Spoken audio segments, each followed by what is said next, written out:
नमस्कार, अरुणाचल समाचार में आपका स्वागत है। मैं हूं यारामता सिंह। आइए बुलेटिन में सबसे पहले देखते हैं मुख्य समाचार।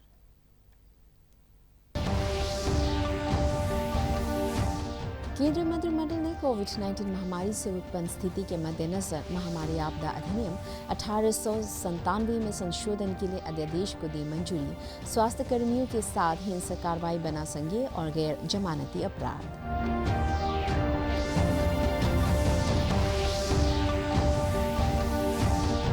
राज्य के पूर्व मंत्री सीटी मैन ने प्रदेश के लोगों से कोविड-19 के खिलाफ लड़ाई में एकजुटता प्रदर्शित करते हुए केंद्र और राज्य सरकार के दिशा निर्देशों का पालन करने की अपील। कहा, सोशल डिस्टेंसिंग और घर पर रहना कारगर उपाय।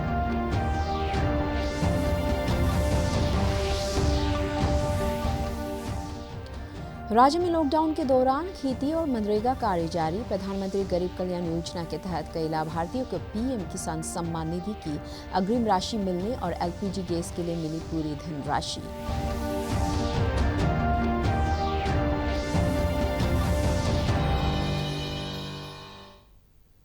केंद्रीय मंत्रिमंडल ने कोविड-19 की महामारी से निपटने में चिकित्सकों और स्वास्थ्य कर्मियों की भूमिका की सराहना करते हुए कहा कि वे सभी संकट से बचाने के लिए बहुत बेहतर प्रयास कर रहे हैं। मंत्रिमंडल ने हाल ही में कई जगहों पर डॉक्टरों और स्वास्थ्य कर्मियों पर होने वाले दुर्भाग्यपूर्ण हमलों पर चिंता प्रकट करते हुए कहा है कि ऐसी हिंसा नहीं चलने दी जाएगी और इस संबंध में एक अध्यादेश लागू करने का फैसला लिया गया है। इसके तहत दोषियों को जमानत नहीं मिलेगी और 30 दिन में जांच पूरी करते हुए उन्हें उचित सजा दिलाई जाएगी। इसके अंतर्गत दोषी व्यक्तियों को 3 महीने से 5 साल तक की सजा और बहुत गंभीर मामले में 6 महीने से 7 साल तक की सजा दी जाएगी और साथ साथ जुर्माना भी देना होगा। एक अन्य निर्णय में कैबिनेट ने असम, मेघालय और केंद्र शासित प्रदेशों जम्मू कश्मीर तथा लद्दाख के लाभार्थियों को पीएम किसान योजना के लाभ प्रदान करने के लिए आधार की अनिवार्यता से अगले वर्ष 31 मार्च तक छूट देने की मंजूरी दे दी है। अब ये होगा कि इस तरह का अपराध ये कॉग्निजेबल भी होगा और नॉन बेलेबल होगा। 3 महीने से 5 साल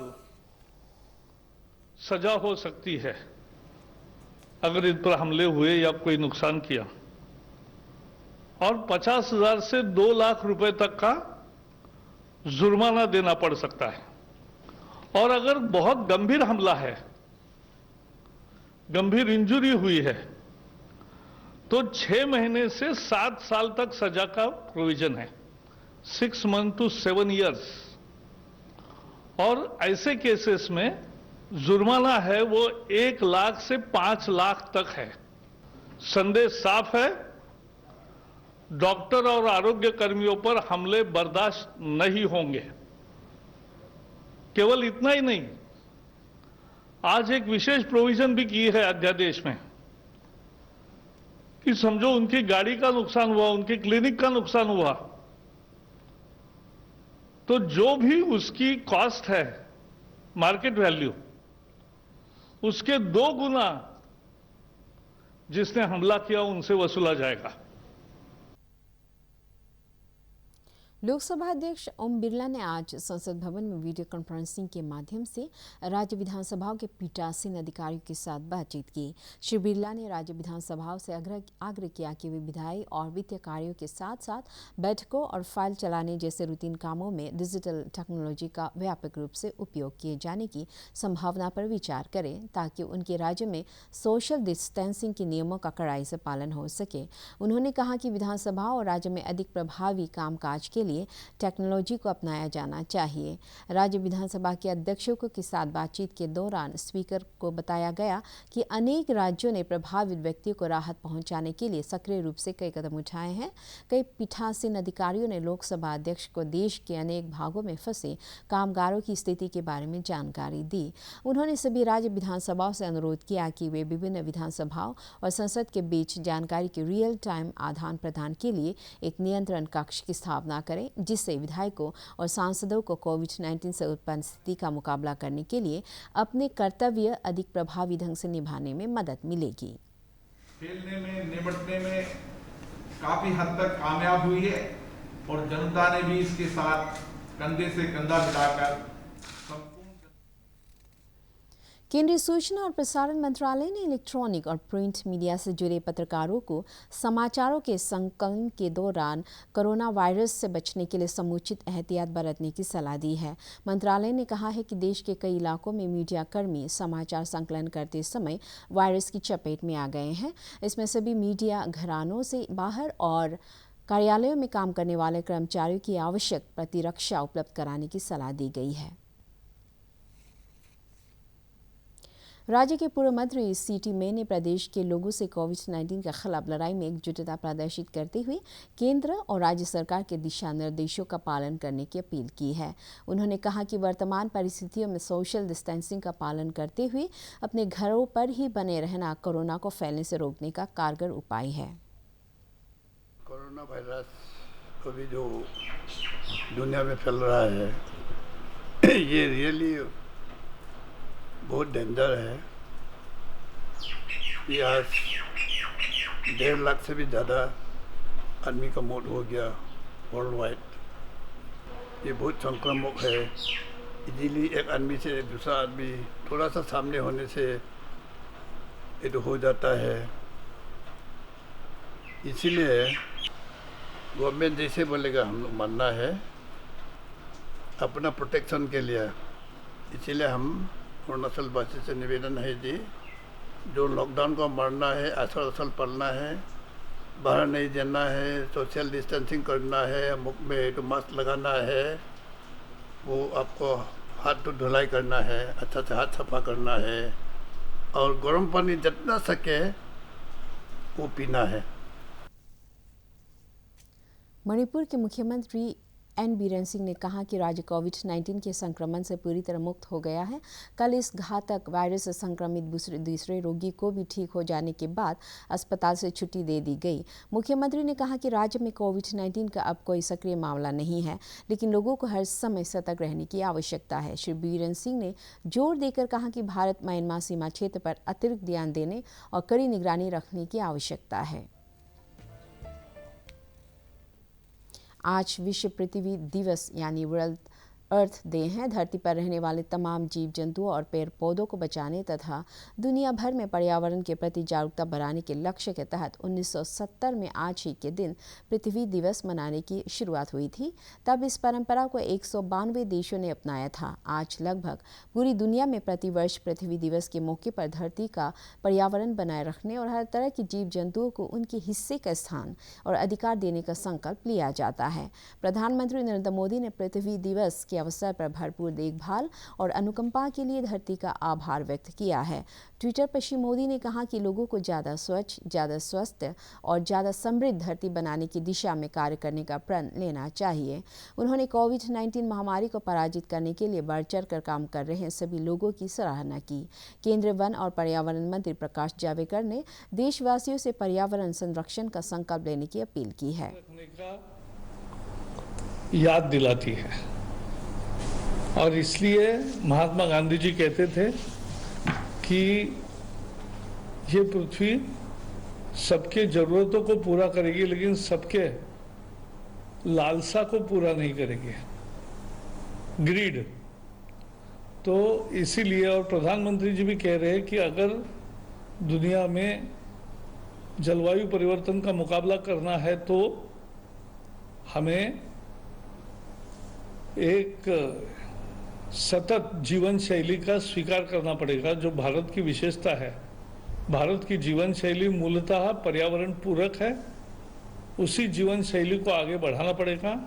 आज पृथ्वी दिवस के निमित्त ये संकल्प लोग करें और एक सतत विकास का लक्ष्य पाने के लिए एक सतत चलने वाली जीवन शैली अपनाएं।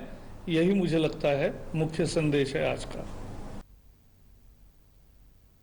प्रधानमंत्री गरीब कल्याण योजना लॉकडाउन से प्रभावित किसानों और कमजोर वर्ग के परिवारों के लिए सहायक साबित हो रही है। लॉकडाउन के दौरान भी ग्रामीण क्षेत्रों में सोशल डिस्टेंसिंग का पालन करते हुए कृषि का काम कर रहे हैं। इसके अलावा मनरेगा और बुनियादी सुविधा विकास योजना का कार्य चल रहा है। लोअर दिबांग वैली जिले के केवाली गांव की नीमा पुल्लू ने बताया कि किसान सम्मान योजना के तहत 2000 रुपये की अग्रिम राशि मिलने से उन्हें राहत मिली है। इधर ईस्ट सियांग जिले के पासीघाट में उज्ज्वला योजना के तहत महिलाओं को एलपीजी सिलेंडर के लिए खाते में पूरी धनराशि आने और लॉकडाउन के दौरान गैस की होम डिलीवरी मिलने से वे खुश हैं और सरकार के प्रति आभार व्यक्त कर रही है। नाम नीमा पुल्लू है, हम केवली का है। लॉकडाउन में हम ये खेती काम कर रहे हैं। तामुल लगाया हमने और अदरक लगाया है और क्या क्या लगाया, सब कुछ लगाया। लॉकडाउन में बस्ती में रह के, खेती में रह के लगाया है। और लॉकडाउन में हमको गवर्नमेंट ने किसान क्रेडिट कार्ड में हमको 2000 दिया। हमको गवर्नमेंट तरफ से हेल्प मिला है। और उजाला वाला कार्ड सब्सिडी वाला गैस, उसको भी 700 मिला है। हमको हेल्प मिला है गवर्नमेंट तरफ से, हमको बहुत अच्छा लगा है। हम लोग को ये मोदी सरकार से सिलेंडर मिला है फ्री वाला, और हम लोग को और 3 महीना तक हम लोग को फ्री में मिलेगा और होम डिलीवरी भी मिलेगा। तो बहुत बहुत धन्यवाद उनके लिए। हम लोग को बहुत तकलीफ हो रहा था खाना पीना बनाने के लिए, उसके लिए हम लोग को फ्री में अभी सिलेंडर मिल गया, उसके लिए बहुत बहुत धन्यवाद।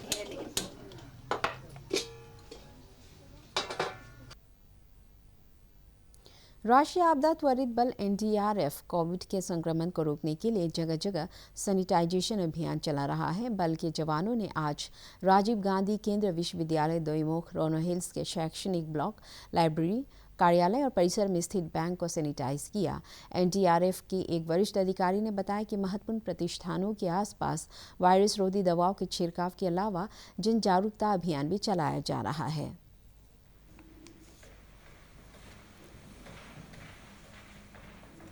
जो भी गवर्नमेंट कार्यालय है वहाँ पर हम लोग जाते हैं और जो भी वहाँ पर माइक्रो ऑर्गेनिज्म या पैथोजन से उसको मारने के लिए सोडियम हाइड्रोक्लोराइड का एक सोल्यूशन है, उसके द्वारा स्प्रे करते हैं ताकि वहाँ पे डिकंटामिनेट किया जा सके।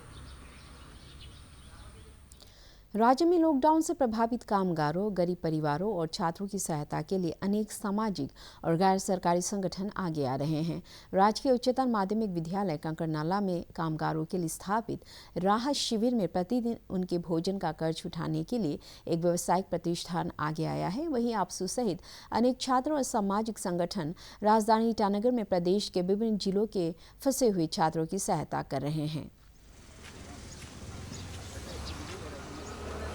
स्टेट वाला लोगों को गवर्नमेंट का तरफ से भी हो या वेरियस एनजीओज का तरफ से भी मदद मिला। यहाँ पर लाइक गवर्नमेंट ने भी 3500 करके कुछ स्टूडेंट को बाहर वाला को मदद किया। बट जो यहाँ पर कैपिटल कॉम्प्लेक्स के अंदर में जो बेच रहा है, यहाँ पे क्वालिटी एजुकेशन मिलने के लिए आया था, उनको कोई मदद नहीं मिल रहा था क्योंकि वो सब लोग सोच रहा था कि ये लोग अपना जगह में स्टेट में है, बट ये लोग भी रिमोट एरिया से क्वालिटी एजुकेशन मिलने के लिए यहाँ पर आया था। सो लॉकडाउन होकर फंसा हुआ था, तो हम लोग जब ग्राउंड रियलिटी में देखा तो बहुत तकलीफ में था। सो दैट्स वाई हम लोग ने बहुत सारा एनजीओज़ को हम लोग ने फ़ोन कॉल किया। लाइक मेरा पर्टिकुलरली मेरा डिस्ट्रिक्ट को अपर सुबनसिरी तागिन कल्चर सोसाइटी, जो वहाँ का पेरेंटल बॉडी है, गालो वेलफेयर सोसाइटी, अपर सुबनसिरी यूनिट, सभी को हम लोग ने रिक्वेस्ट किया कि हम लोग को भी थोड़ा मदद कर दो। और कुछ वेल विशर्स लोग ने हम लोग को कंट्रीब्यूट किया।